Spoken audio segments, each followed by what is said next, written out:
Okay, तो आज का विषय जो था, अब हम लोग उस विषय पे आएंगे। और आज था इष्टभृति, तो उस पे हम लोग चर्चा करेंगे। और चर्चा का आरंभ हम ठाकुर जी की एक वाणी से ही करेंगे, क्योंकि मुझे लगता है कि मूल वाणी है हमारे जीवन में लक्ष्य की ओर। तो उसको पहले हम पढ़ लेंगे, फिर आगे इष्टभृति पे हम आगे बढ़ेंगे। तो ये वाणी है, मैं बांग्ला में पहले पढ़ दूं।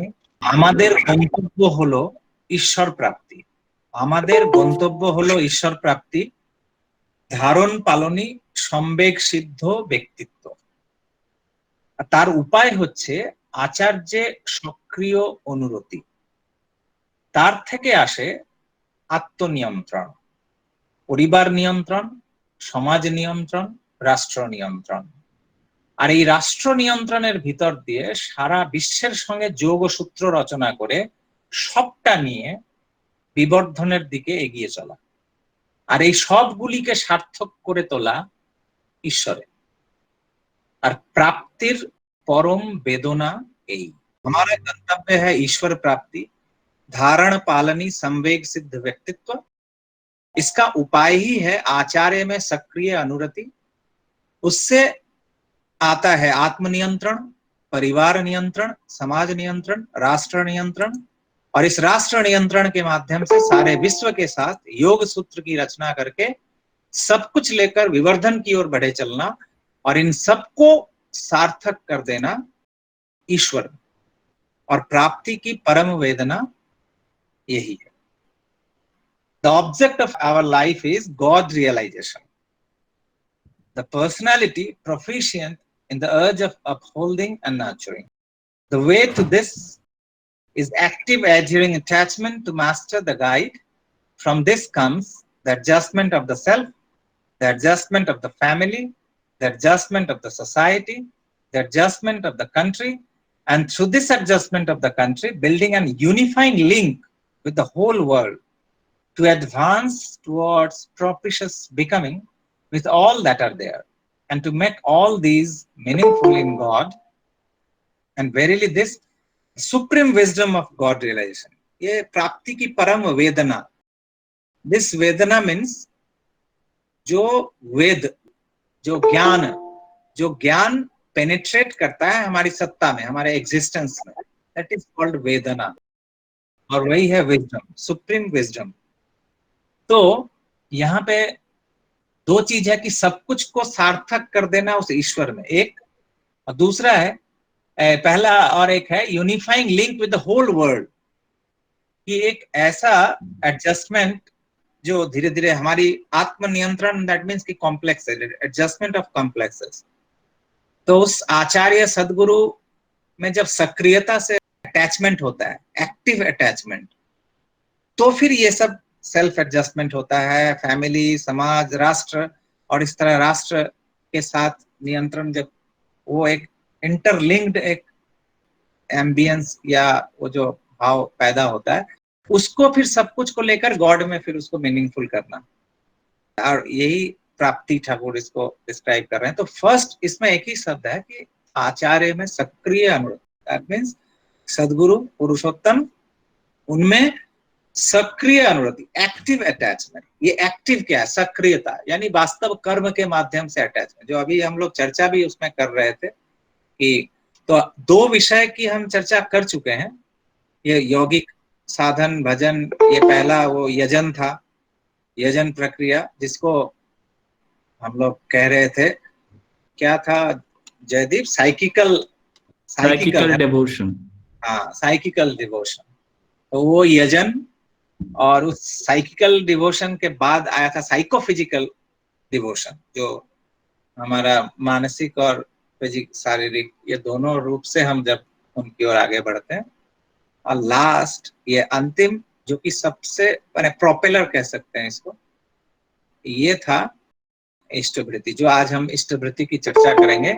तो सबसे पहले ये शास्त्र में जिस तरह से उल्लेखित है कि पंच यज्ञ, सैक्रिफाइसेस, 5 सैक्रिफाइसेस, पंच यज्ञ की चर्चा है। तो इसमें ठाकुर जी कहते हैं कि पंच यज्ञ का मतलब ही होता है कि फाइनर अथवा ग्रॉसर, कोई चीज फाइनर है या कोई ग्रॉसर है, सुपीरियर है, इंफीरियर है, सभी एंटिटी संसार में, क्रिएशन में जितनी सारी एंटिटी हैं, उन सभी के प्रति मेरी श्रद्धा और मेरा प्यार हो, स्नेह हो।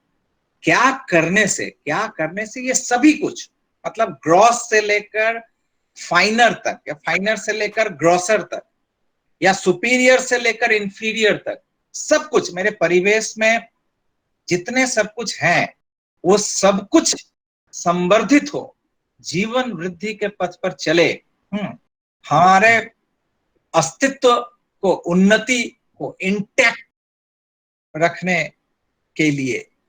तो एनवायरनमेंट में इन सभी की सेवा, इन सभी की संवर्धना, इट्स इंपॉर्टेंट। और शायद इसीलिए शास्त्र में विधान किया गया कि इस पंच यज्ञ के द्वारा हम समस्त कुछ को कवर करते हैं, जितने सारे हमारे परिवेश में, उन सब की संवर्धना करते हैं। क्योंकि हमारा परिवेश अगर नहीं रहेगा तो फिर हम नहीं रहेंगे। एरियन कल्चर में इस पंच यज्ञ का बहुत जिक्र है। तो एक्चुअली एरियन नेशन का कल्चर यही है, पंच यज्ञ, 5 तरह के यज्ञ। तो इस कल्चर में जो इनिशिएटेड होते हैं, हाँ, इसी कल्चर में इनिशिएटेड के अनुसार हमारे वर्णाश्रम जो आर्य संस्कृति में आया है, इन्हीं पंच यज्ञ के माध्यम से आया है। तो मनुसंहिता में कुछ श्लोक है जो इसको हम देख सकते हैं। ऋषि यज्ञं देव यज्ञं भूत यज्ञं च सर्वदा नृयज्ञं पितृयज्ञं च यथाशक्ति न हाव्येत। तो ये ऋषि यज्ञ, देव यज्ञ, भूत यज्ञ, नृयज्ञ और पितृयज्ञ, ये सब बहुत सारे कैटेगरीज हैं जिन यज्ञों की चर्चा होती है, और हम विभिन्न तरह से हम उनका परिपालन आदि समय से होता आया है। अभी शायद अभी के समय में रूप बदल गया है, और शायद इस तरह से डिस्टिंक्टिवली, स्पेसिफिकली इन सब चीजों का नेग्लिजेंस ही हुआ है ज्यादातर।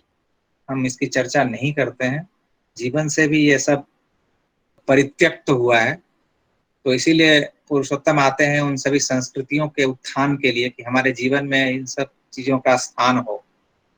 तो ये जितने सारे यज्ञ हैं, इसमें सबसे महत्वपूर्ण जो है वो पहला है ऋषि यज्ञ। ऋषि का मतलब ये है कि सीयर्स, जो दृष्टा पुरुष होते हैं,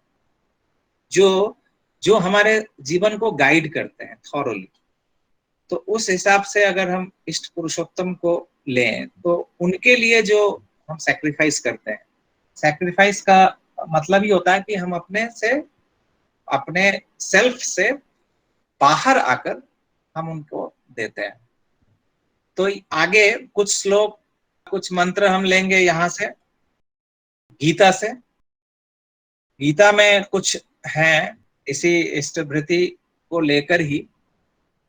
एक है ये, देवान भावयतानेन ते देवा भावयन्तु वः परस्परं भावयन्तः श्रेयः परम वापस्यस्थ।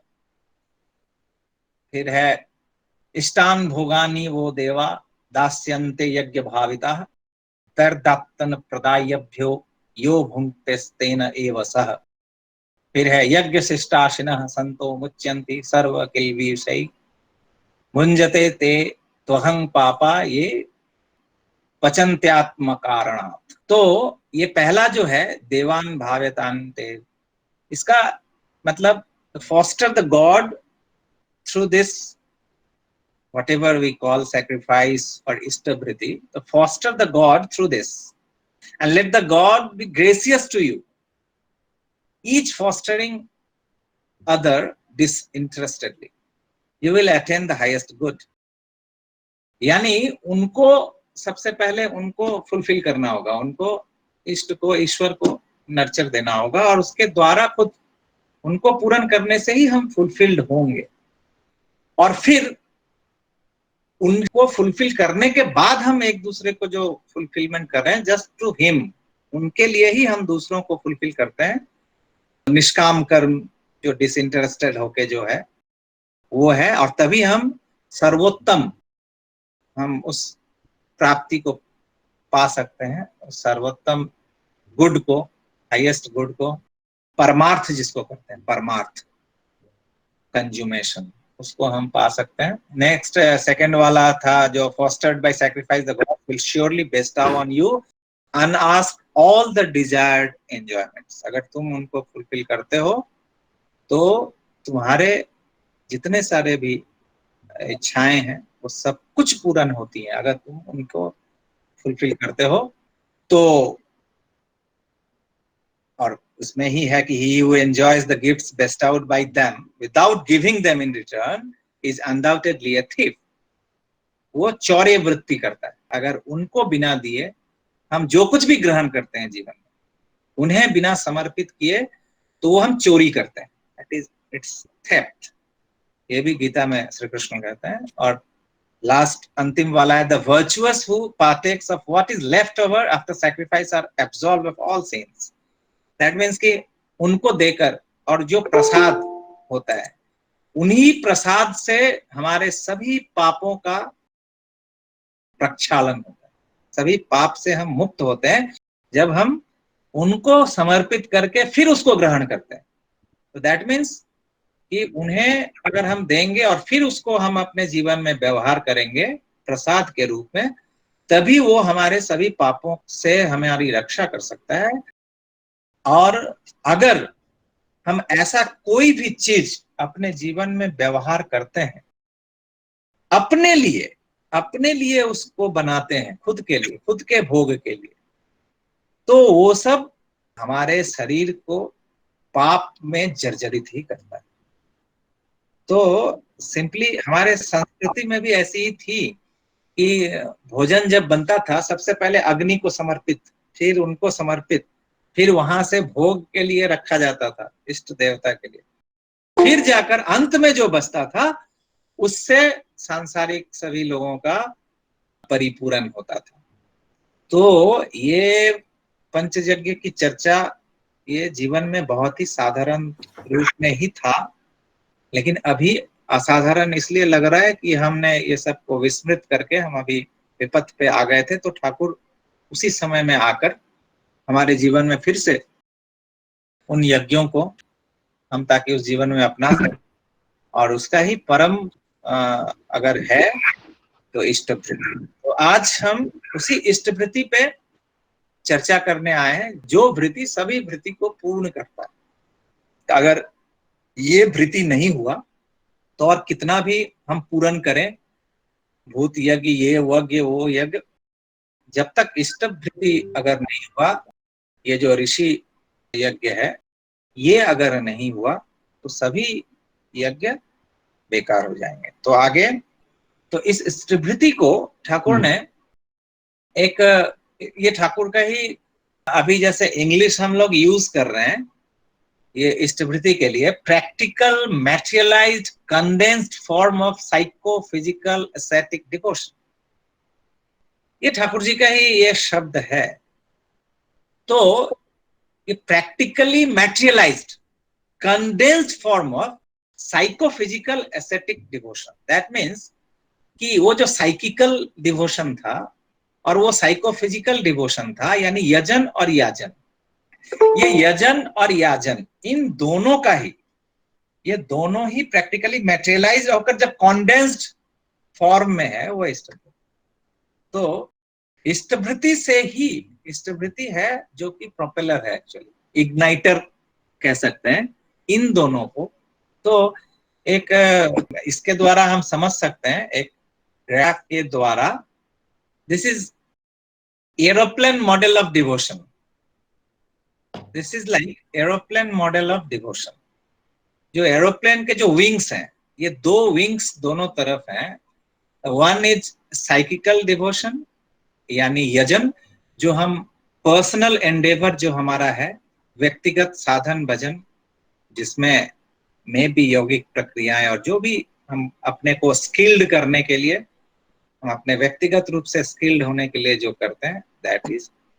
और दूसरा है साइकोफिजिकल डिवोशन, जिसको हम याजन कहते हैं, कि उसको हम इम्पार्ट करते हैं, अपने परिवेश के लिए सब कुछ करते हैं। तो ये दोनों विंग है, ये दोनों विंग ही जो ये स्टार्ट होता है, उसका स्टार्टिंग पॉइंट जो है इंजन, ये इंजन है, ये थर्ड पॉइंट बीच में, दैट इज कॉल्ड वो practically materialized condensed form of psychophysical ascetic devotion।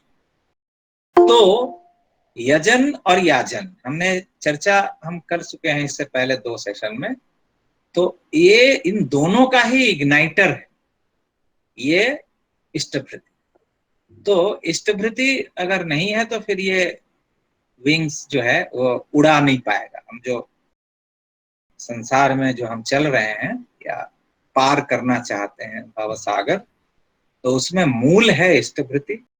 ये इष्टभृति ही हमें आगे के पथ पर ले जाता है, प्रोग्रेस की ओर ले जाता है। इसलिए ठाकुर कहते हैं इसी बारे में कि इष्टभृति अगर ठीक ठीक से करने के लिए ही अगर हम करना चाहें तो उसके लिए अर्थ भावना सहित जप भी आ जाता है। जो हम मेडिटेशन में जो रिपीटेशन ऑफ होली नेम कहते हैं, तो कहते हैं कि इष्टभृति अगर हम ठीक ठीक करने के लिए हम जाएं तो उसमें वो जप जो करते हैं, उस जप का अर्थ, मेडिटेशन का मतलब ही होता है कि जो शब्द का जो हम उच्चारण कर रहे हैं उनके बारे में सोच रहे हैं, और साथ ही साथ इसके साथ साथ आता है इष्ट स्वार्थ प्रतिष्ठा मूलक मनन समन्वित ध्यान। तो जप और ध्यान ये दोनों जो हम करते हैं, ये दोनों ही हम करते हैं उस अर्थ भावना के साथ कि हम जो जो प्रायोजक हैं इस ध्यान और इस मंत्र जप के, जो प्रायोजक हैं, तो उनके बारे में जब हम सोचते हैं तो ऑटोमेटिकली वो उनके लिए कुछ करने की भावना जो आती है तो वो इष्टभृति की ओर ही ले जाती है। जप ध्यान मतलब इष्टभृति की ओर ले जाती। तो इष्ट के और एक होता है जो, अब चूंकि इष्ट को हमको भरण पोषण करना है, इष्ट के भरण पोषण करने के लिए काय मनोवाक्य, मेरा मन, शरीर और वचन से हम प्रचेष्टा परायण होते हैं।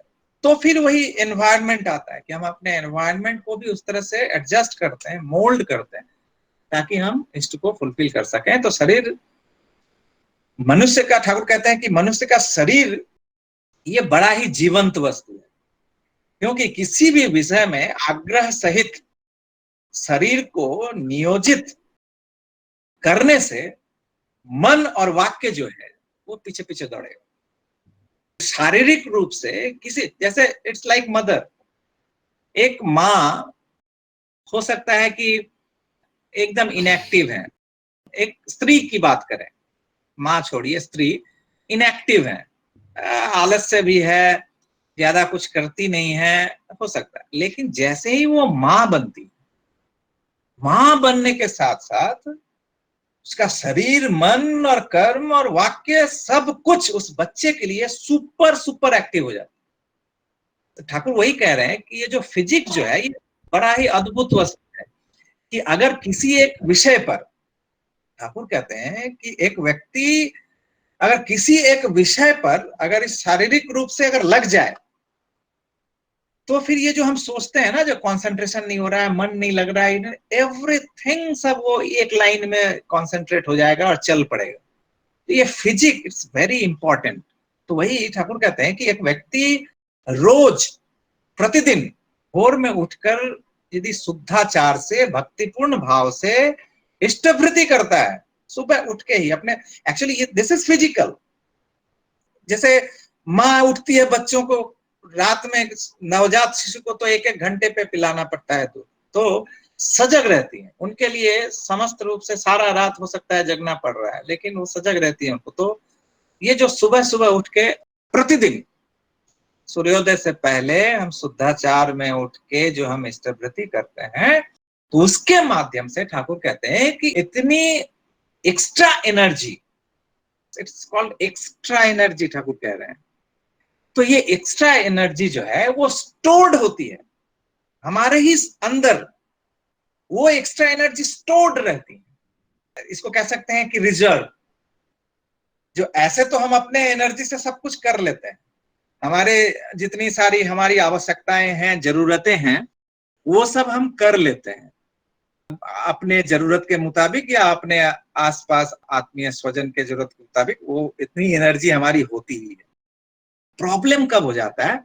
प्रॉब्लम तब हो जाता है कि एक्स्ट्रा जब कुछ आ जाता है, अचानक से कोई एडवर्सिटीज आ जाती है, अचानक से कोई कैलामिटीज लाइफ में आ जाता है, कोई आपद आ जाती है, विपदा आ जाती है, तो लाइक क्या होता है कि हमें तब मैंने हमने सोचा नहीं था, आउट ऑफ बजट हो जाता है कि मेरा बजट महीने का इतना ही भर का है एनर्जी का, वो मेरे पास है, लेकिन जैसे ही एक्स्ट्रा कुछ बर्डन आ जाता है, एक्स्ट्रा कुछ ऐसा आ जाता है, उस वक्त क्या होता है कि ये जो स्टोर्ड ऑलरेडी जो मेरा ओरिजिनल जो एनर्जी है, वो एनर्जी जब इसमें एग्जॉस्ट होता है, फिर हम खाली पड़ जाते हैं। तो फ्यूल टैंक में जिस तरह से रिजर्व होता है, तो लोग रिजर्व में नहीं चलते, लोग एक्चुअली उसको नॉर्मल रेगुलर मोड में लगा के रखते हैं नॉब को, इसलिए कि अगर चलते चलते कहीं पे भी अगर फ्यूल कंजम्पशन हो गया, पूरा कंज्यूम कर गया, खत्म हो गया, तो at that time of crisis, ये आपदा के समय में मैं उस रिजर्व टंकी को मैं खोल दे सकूं कि उस आपदा में मुझे उस खींच के लेके ये गंतव्य तक या उस विपत्ति से बाहर निकाल दिया। जस्ट लाइक दिस स्टेबिलिटी जो है, ठाकुर कहते हैं ये एक्स्ट्रा एनर्जी है, ये सुबह उठ के जो हम सुबह सुबह कर लेते हैं, लाइक ठाकुर मतलब जिस तरह से कहते हैं उस तरह से अगर टोटो, तो वो टोटल जो वो एक एनर्जेटिक वेलर अंदर में, वो जो एनर्जेटिक एक अर्ज जो जनरेट होता है, वो एनर्जी ठाकुर कहते हैं एक्स्ट्रा एनर्जी है, और वो एक्स्ट्रा एनर्जी स्टोर्ड होता है हमारे अंदर ही, वो प्रत्येक दिन प्रतिदिन वो स्टोर्ड होता है। और ये स्टोर्ड होने पर कभी भी अगर आपत्ति विपत्ति अगर विपदा आती है, तो इनको इजीली ओवरकम कर लेते हैं। तो और जबकि देखा गया है कि जिनके जीवन में ये नहीं है, ये जो मॉडल है ये एक्स्ट्रा एनर्जी को स्टोर करने का, ये अगर जिनके जीवन में नहीं है, वो बहुत आसानी से इन सब आपद विपद में टूट जाते हैं, ब्रोकन डाउन हो जाते हैं। ऐसी बहुत सारी घटनाएं हम लोग आसपास में अपने इस भ्राताओं के जीवन में देख सकते हैं कि बहुत बड़ी बड़ी विपदाएं आई, लेकिन ठाकुर के इष्टनिष्ठा और वो इष्टभृति के बल पर वो उसको ओवरकम, कष्ट हुआ, ट्रिमेंडस कष्ट हुआ, ट्रिमेंडस सफरिंग हुआ, लेकिन ठाकुर कहते हैं ना, कष्ट करो लेकिन नष्ट नहीं हो, तो नष्ट नहीं हुआ। और वहां पर दूसरों को देखा गया कि उससे बहुत कम सफरिंग्स में वो कोलैप्स करके डिस्ट्रॉय। तो यहीं पे विलियम जेम्स जो एक बहुत बड़े दार्शनिक थे, तो उनका एक बात यहाँ पे स्क्रीन पे होगा आपका कि he will stand like a tower when everything rocks around him and when his softer fellow mortals are winnowed like a chaff in the blast। तिनके की तरह, मतलब वो भूसी की तरह उड़ जाएंगे, लेकिन जो ये महायज्ञ, ये इष्टभृति यज्ञ, स्टैंड लाइक ए टावर, जो एक शहर में वो टावर जिस तरह हर बिल्डिंग उड़ के चला जाता है, तिनके की तरह सब कुछ उड़ रहे होते हैं उस आंधी उस तूफान में। तो वो कह रहे हैं कि सॉफ्टर फेलो मोटल्स, जो इस तरह से जो रुग्ण दीन जो हैं, इष्टभृति का ये यज्ञ जो पालन नहीं करते, तो वो तिनके की तरह उड़ जाएंगे और तुम वहीं पे एक टावर की तरह, स्तंभ की तरह खड़े रहोगे। इष्टभृति इज लाइक दिस। ये जो कथन था, ये जो ठाकुर ने कहा कि वो एक्स्ट्रा एनर्जी स्टोर्ड होता है, वो हमें पता नहीं चलता। तो ऐसा ही है इष्टभृति, अगर हम वो साइकोफिजिकल टोटल कंसंट्रेशन अगर उसमें होता है। तो इसके बाद एक है कि व्हाट इज इष्टभृति। तो यहाँ पे जस्ट दो शब्द हैं, इस पे हम लोग ध्यान दे सकते हैं। Physical devotion along with will, ये विल पावर से, इच्छा, वही मैंने कहा कि माँ, मातृ और संतान का जो रिलेशन है, एट विल, एक माँ भूखी होने पर भी अपने खून से भी, अपने रक्त से भी सिंचित करती है अपने संतान को। तो like that, this is will. तो ये physical devotion along with will. और सेकंड ठाकुर कहते हैं फर्स्ट पुश ऑफ ड्यूटी। जो हमारे संसार में बहुत सारे कर्तव्य हैं, जिन कर्तव्यों का हम पालन करते हैं, और it should be, it must be, हमें कर्तव्यों का पालन करना चाहिए। जहां जो जो दायित्व है हमारे परिवेश में, हमारे परिवार, समाज, राष्ट्र, विश्व के प्रति, वो प्रति दायित्व हमें पालन करना पड़ेगा। अभी इस पैंडेमिक सिचुएशन में जैसा जहां जहां ये रेस्पॉन्सिबिलिटी जो पालन नहीं कर रहे हैं, वहां ही ये प्रॉब्लम और एग्रेवेट कर रहा है। जहां लोग अपनी रेस्पॉन्सिबिलिटी समझ रहे हैं, अपने दायित्व को, अपने ड्यूटीज को ठीक ठीक निभा रहे हैं, वहां स्मूथली सब धीरे धीरे धीरे धीरे रिकवर कर रहा है।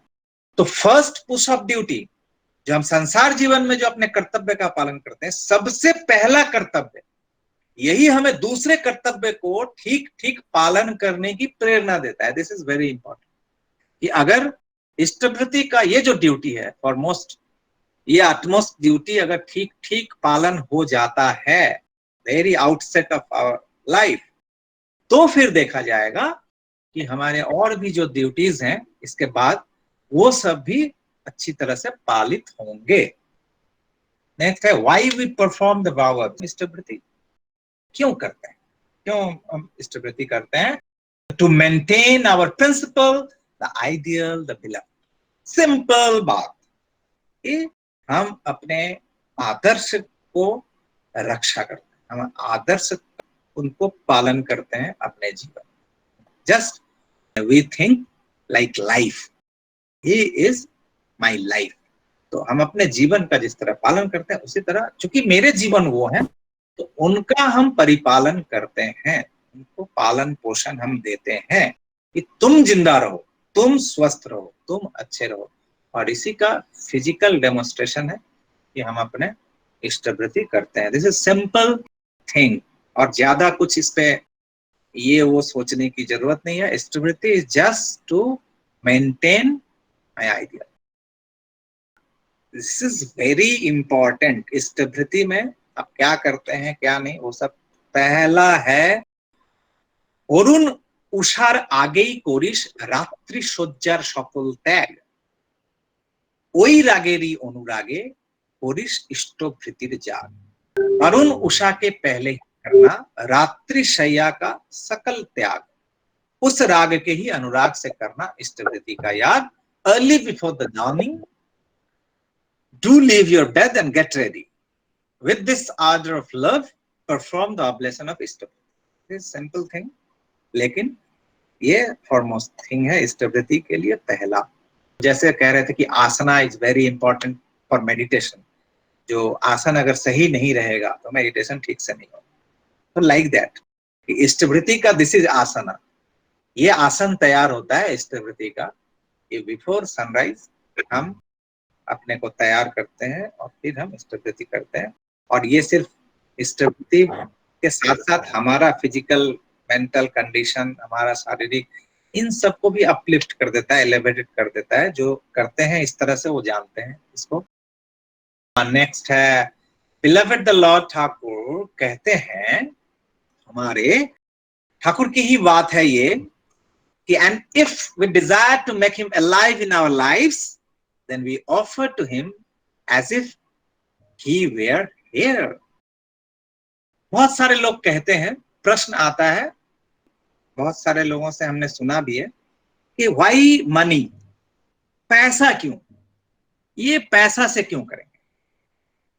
तो इसी का सेकंड में ठाकुर ही कहते हैं कि लॉर्ड जीसस की एक वाणी है, where treasure is there will your heart be also. जहां ऐश्वर्य है, धन दौलत है, हमारा दिल भी वहीं रहता है।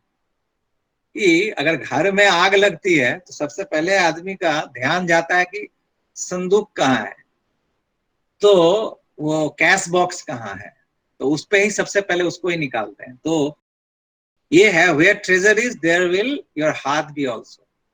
और इष्ट को तो उसी हार्ट के पास लाना है, उसी हार्ट को तो इष्ट को पास देना है। तो जिसमें आदमी की सबसे ज्यादा, मनुष्य की सबसे ज्यादा ममता होती है, उसी अर्थ को इष्ट को समर्पित करना होता है। तो फिजिक मतलब वही अर्थ है, तो हम उसको समर्पित करते हैं और ये है कि and if we desire to make him alive in our lives, अगर हम चाहते हैं कि वो हमारे जीवन में जीवंत रहें, तो ये चीज करना ही पड़ेगा। Then we offer to him as if he were here, जैसे हमारे माँ पिता बच्चे संतान और जैसे रहते हैं उसी तरह से उनको समझना होगा, लाइक दैट। इसलिए इष्टवृत्ति है।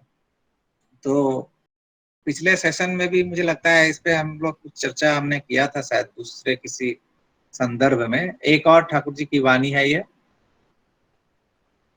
How should we do to earn and to spend to serve the love is to materialize love with every authenticizing ability। अपने सामर्थ्य को, हम अपने सामर्थ्य का उत्तरोत्तर वृद्धि करते हैं, हम अपने सामर्थ्य को बढ़ाते हैं। और इसीलिए ये अर्जन करके फिर उसको अपने प्रभु की सेवा में जब हम उसको स्पेंड करते हैं, तो this is called to materialise love. और इसी से योग्यता भी, हमारा सामर्थ्य धीरे धीरे निरंतर सामर्थ्य की भी वृद्धि होती है। इसके बाद एक है कि when Ishtavritti is progressive. What is progressive Ishtavritti? तो ये प्रोग्रेसिव का मतलब है कि निरंतर वृद्धि, कि हम आज जिस सामर्थ्य से हम कर रहे हैं 10 साल बाद वही सामर्थ्य से कर रहे हैं। This is not progressive. Progressive है कि निरंतर हमें बढ़ते रहना पड़ेगा। दैट इज कॉल्ड सामर्थ्य योग। इसलिए ठाकुर कहते हैं ये हमारा जो सामर्थ्य हमारा बढ़ते रहना पड़ेगा। और इष्ट के प्रति ये नशा की तरह है, इज जस्ट लाइक माने इंटॉक्सिकेटेड। जो नित्य अगर इष्टवृत्ति हम करते हैं, उन्हें देंगे, रोज उनको देंगे, प्राण भर कर देंगे, उन्हें बिना दिए मैं कुछ भी नहीं खाऊंगा, ये जो एक कन्विक्शन है। और दूं क्या दूं उनको, ये अंदर में जो ये प्रेरणा जगती है, क्या दें क्या दें, ये सब जो पुशिंग है लाइफ का, और ज्यादा, और अगर हम कुछ दे पाए, और अगर हम कुछ दे पाए out of my own self, out of my own earning, out of my own psychophysical जो भी मेरा अटेनमेंट है, सब कुछ से अगर उनको हम दे पाए, ये जो वाइटल पुश है, यही पुश अल्टीमेटली ये साइकोफिजिकल कंसंट्रेशन की बात जो हम कर रहे थे उस वक्त हम लोग, तो वही प्रेरणा वही जगाता है जो अंदर में वो साइकोफिजिकल कंसंट्रेशन लाता है, जो कि आदमी को वो तीक्ष्ण और ग्रहणक्षम अपने परिवेश में चलने में सहायता करता है। तो मेडिटेशन भी अगर हम करना चाहें, अगर सही पथ पे, तो उसमें इष्टवृत्ति वेरी इंपॉर्टेंट। इष्टवृत्ति के बिना हम जितना भी साधन वजन कहें, it is like sterile.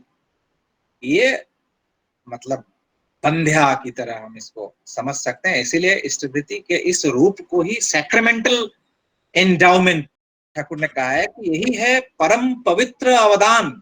इष्टवृत्ति is the most sacred gratification, और जो भी हम कहें इसको, तो ठाकुर कहते हैं सैक्रेमेंटल एंडाउमेंट इस इष्टवृत्ति को।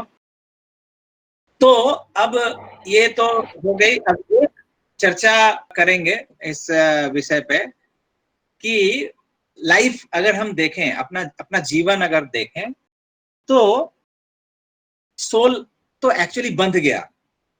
ये आत्मा का ठाकुर कहते हैं कि अत धातु मतलब इन मोशन, और ये इन मोशन जब ही वो बंध गया तो मतलब वो बॉन्डेज में आ गया, बंधन में आ गया। और ये बॉन्डेज में आते ही, जैसे ही वो बंधा, उसकी लिबर्टी गई, तो वो शुरू हो गया एक्सप्लॉइट करना, शोषण। क्योंकि बंधन मुक्त व्यक्ति शोषण नहीं करता। व्यक्ति जब भी बंधन में होता है तभी वो शोषण करता है। तो हम जैसे ही उस गर्भ में, फिजिकली अगर हम सोचें, तो हम जैसे ही गर्भ में बंध गए, अटक गए, रुक गए, उसी में फंस गए, तो एक्सप्लॉयटेशन शुरू हो गया, शोषण। और the very first one who is exploited by me, कौन है वो? सबसे पहले एक्सप्लॉइट होती है हमारे द्वारा मेरी माँ, सबसे पहला। और ये एक्सप्लॉयटेशन जारी रहता है बाद में भी, क्योंकि हम जब, और इट्स नेसेसरी, अगर हम एक्सप्लॉइट नहीं करें, अगर हम शोषण, शोषण मतलब क्या, शोषण मतलब शोषित करना। हम तो खून पीते हैं ना, जब गर्भ में होते हैं हम एक्चुअली मदर्स ब्लड विषक, तो हम खून उनके वेन से हम अपने ओर खींचते हैं, दैट इज कॉल्ड शोषण। तो एक्सप्लॉइट शब्द शायद बुरा लग रहा होगा कुछ, लेकिन एक्चुअली हम माँ को शोषण ही करते हैं। बाद में भी जब वो नारी वेन कटता है, फिर भी उसके बाद भी फिर शोषण होता है, ब्रेस्ट फीडिंग होती है, फिर और भी तरह तरह से, फिर फादर को शोषण करते हैं, धरती धरित्री को वहां से शोषण करते हैं, पेड़ पौधे, परिवेश, तो सब कुछ। और ये एक्सप्लॉयटेशन करते करते मतलब वहां पर कृतज्ञता नाम की चीज नहीं रहती है, ग्रेटिट्यूड नहीं रहता है, क्योंकि सब सिर्फ अगर लो लो लो लो तो, और इससे क्या होता है कि ठाकुर की एक वाणी है कि देवाय बाड़े दम नेवाय हॉय कॉम, देने से दम बढ़ता है, वाइटलिटी बढ़ती है, और लेने से कमता है। तो हम जैसे ही हम लेते हैं, एक्चुअली हमारा एनर्जी हम वेस्ट करते हैं, हमारा एनर्जी हम लॉस करते हैं।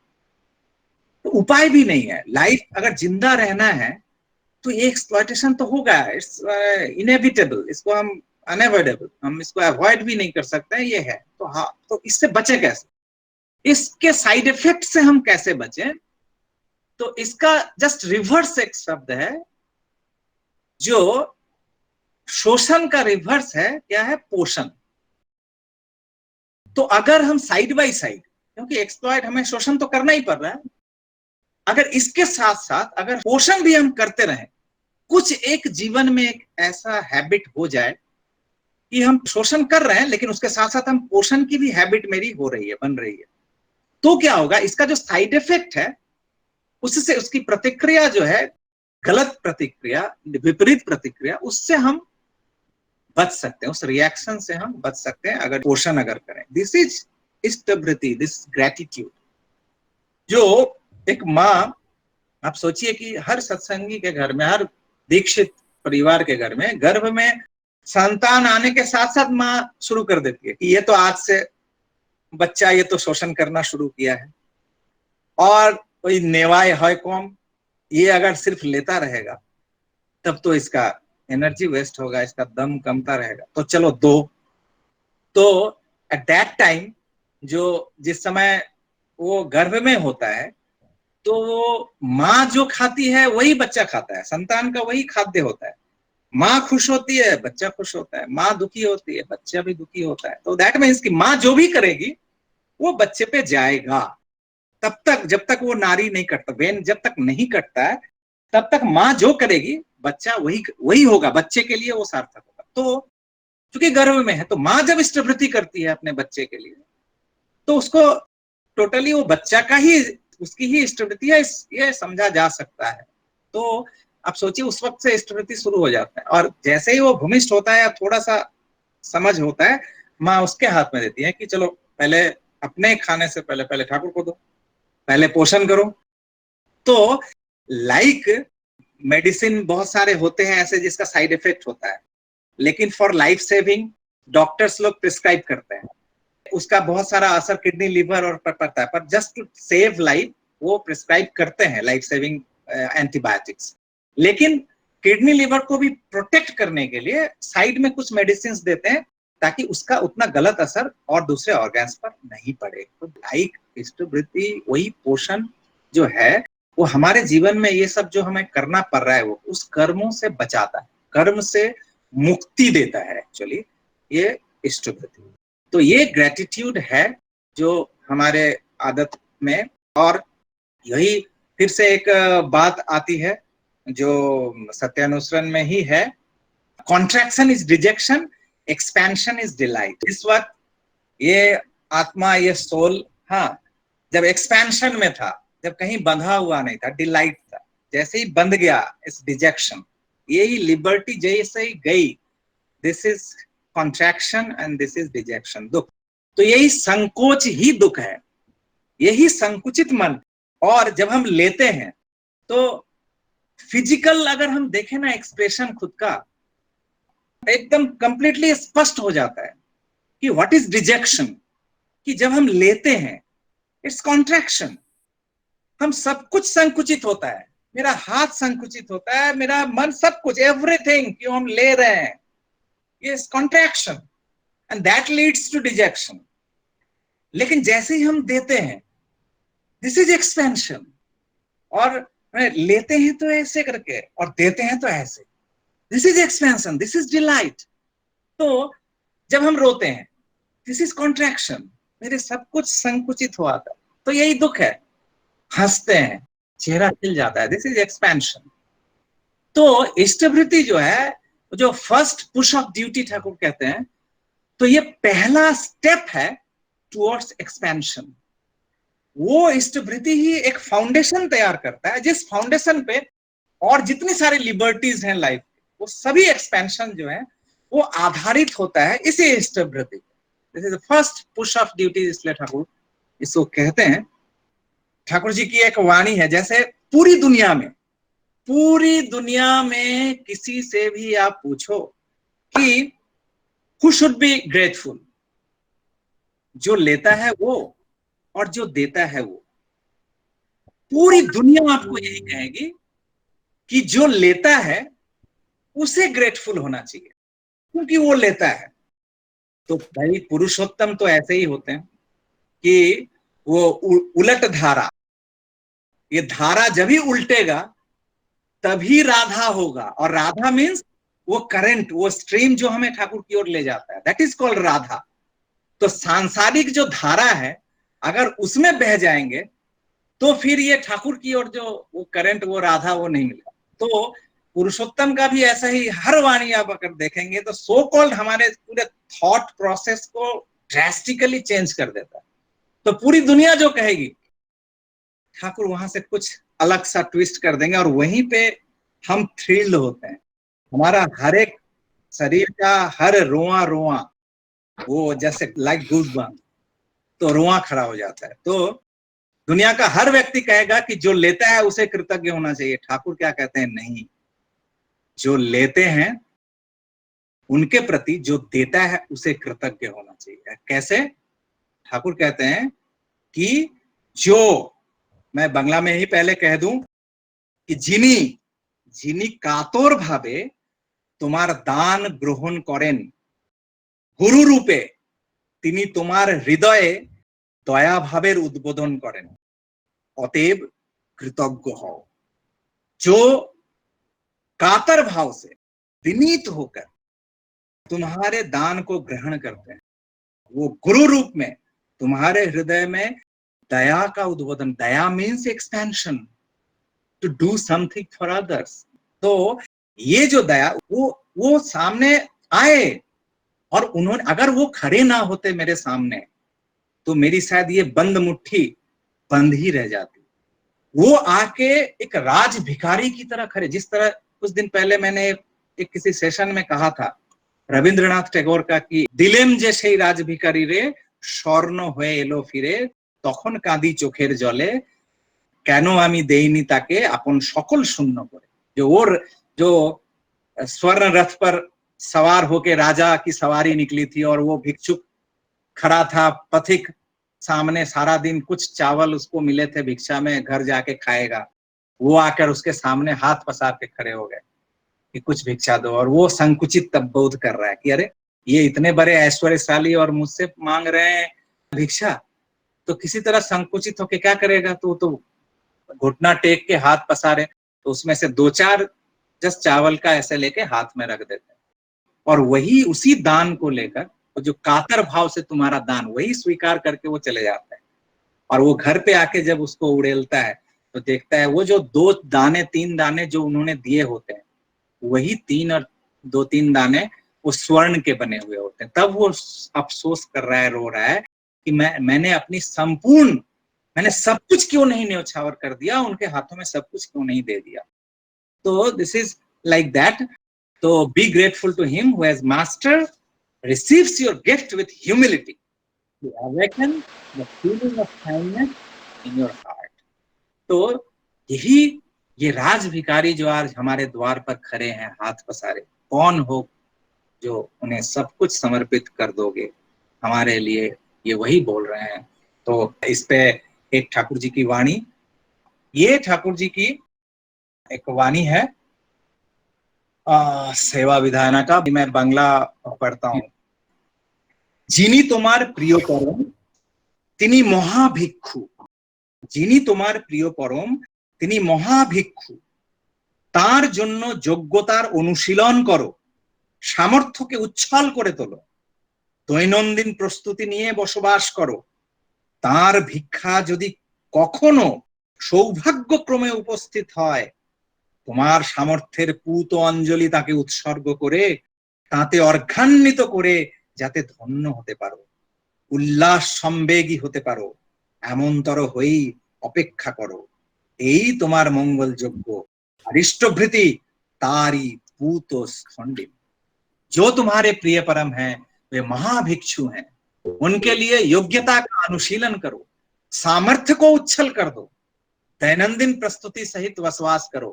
उनकी भिक्षा यदि कभी सौभाग्यवश उपस्थित होती है तो अपने सामर्थ्य की पूत अंजलि उनको उत्सर्ग करके उनमें अर्घ्यान्वित करके जिससे धन्य हो सको, उल्लास संवेगी हो सको, इस प्रकार से ही इंतजार करो। यही तुम्हारा मंगल यज्ञ है और इष्टभृति उसका ही पूत स्थंडिल है। He who is your beloved the supreme is the greatest beggar. For his use cultivate efficiency, make your capability abundant, dwell with day by day preparedness, and wait in a manner that if by good fortune his begging comes, you can become blessed and stirred with joy by offering to him and sacrificing the sacred present of your capability. This is your welfaring sacrifice, and Ishtabriti is the sacred altar of that. It's like sabari. सारा जीवन कितने सालों तक वो इंतजार करती रही इष्टभृति, प्रतिदिन वो इष्टभृति ही था।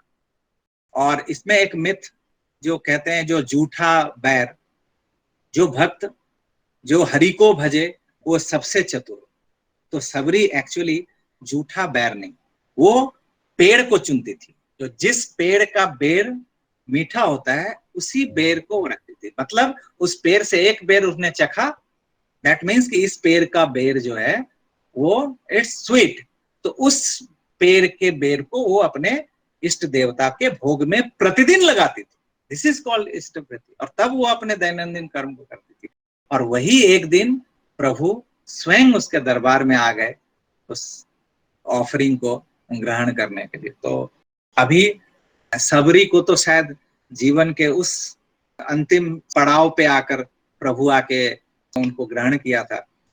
हमारे प्रिय परम ने ये हमें मौका दिया है इस युग में कि हम प्रतिदिन उनको दे सकते हैं, प्रतिदिन वो हमारा ग्रहण करते हैं। और वो जिस तरह से सबरी के एक दिन जीवन में वो आए थे, कम से कम 30वां दिन, जिस दिन हमारे लिए संभव होता है कि हम डायरेक्टली उनको हम दे सकें। This 30 day it's very important. 30th day, ये 30वां दिन को भी हमें समझना चाहिए। बहुत सारे लोग इसको समझते हैं कि इट्स लाइक ठीक है, भेज देंगे, जमा है उन्हीं का है, दे देंगे ना, ऐसा नहीं। क्योंकि अगर सबरी, अगर आप अगर सोचो कि वो 30वां दिन ठाकुर आके खड़े होते हैं, जो ठीक है तुमने ये जो 30 दिन लिया, मैंने ग्रहण किया, अब तुम पूरी झोली मुझे दो, तो हम क्या करते हैं? तो ये 30वां दिन ये भी बहुत वेरी इंपॉर्टेंट है। अगर टेक्निकल कहीं प्रॉब्लम होता है वो अलग बात है, लेकिन हार्ट एंड सोल कोशिश करनी चाहिए कि बाय एनी मीन्स पॉसिबल हम इसको ठाकुर के समक्ष इसको पहुंचा सके, दे सके। तो दिस इज इष्टभृति। चर्चा बहुत सारी है, ठाकुर की वाणियां और बहुत सारी है, कुछ भी अभी शायद नहीं ले पाया, लेकिन आगे समय में बहुत सारे सेशंस में ये सब आते रहेंगे। तो जयदीप, हम लोग इसको फिर से वो उस सेशन में लेंगे आगे, अगर कुछ बात होती है, जॉइंट सेशन जो वेडनेसडे। हाँ, 1 मिनट, सरोजदा आप कुछ बोल रहे हैं क्या?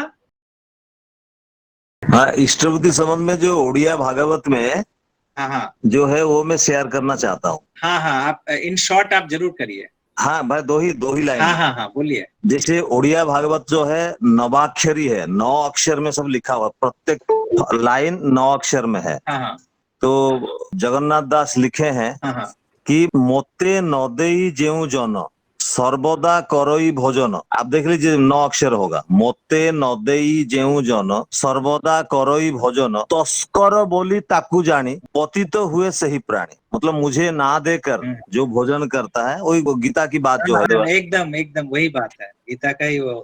और उसके बाद एक 2 लाइन है कि बहुत सारे लोग सोचते हैं कि हम तो ठाकुर के पास भोग लगाते हैं, जो दीक्षित नहीं है, अदीक्षित लोग कहते हैं कि हम तो देवताओं के पास भोग लगाते हैं, खाने से पहले भोग लगा के खाते हैं। लेकिन वहाँ पे वो कहते हैं कि जे द्रव्य मोते समर्पिबो ताहा ग्रहण न करिबो। जे द्रव्य मोते समर्पिबो मतलब जो मुझे समर्पण करोगे, ताहा ग्रहण न करिबो, उसको ग्रहण नहीं करना है। ये मुझे याद आ गया, इसलिए मैं शेयर किया। ठीक है Saroja, thank you thank you.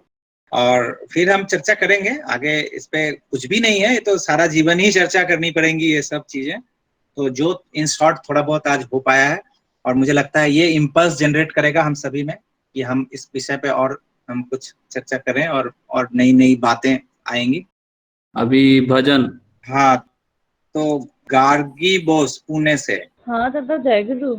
हाँ जय गुरु। परम दयाल की जगत आधार की, परम दयाल की जगत आधार की, लागे लगा रे सकल दुख छाड़ा रे, सकल दुख छाड़ा रे। परम दयाल की जगत आधार की, लागे लगा रे, लागे लगा रे सकल दुख छाड़ा रे, सकल दुख छाड़ा रे। मन भर मोह के मोह के जाल में, मन भर मोह के मोह के जाल में, कछु नाही पाया रे सकल दुख छाड़ा रे, सकल दुख छाड़ा रे।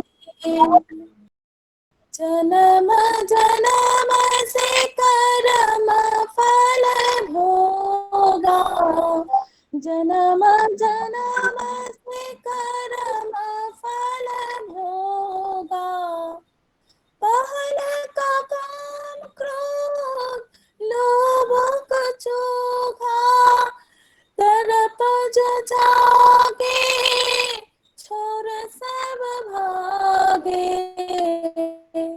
तरप जो जागे छोर सब भागे, संत संग भाया रे सकल दुख छाड़ा रे, सकल दुख छाड़ा रे। परम दयाल की जगत आधार की, लागे लगा रे सकल दुख छाड़ा रे।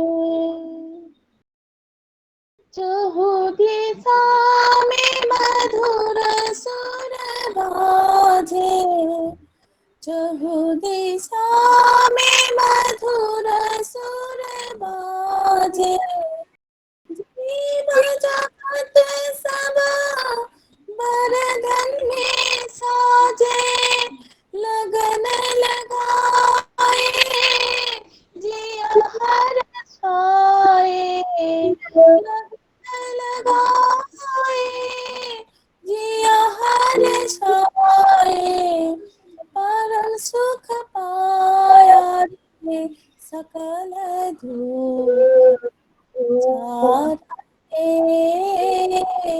सकल दुख छाड़ा रे। मिले सोई समर्थ जाके मंगल लया, मिले सोई समर्थ जाके मंगल लया।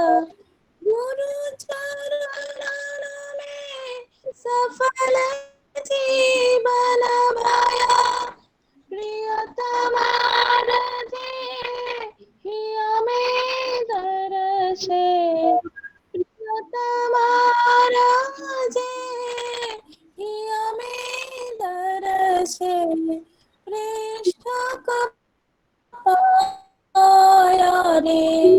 सकल दुख छाड़ा रे, सकल दुख छाड़ा रे।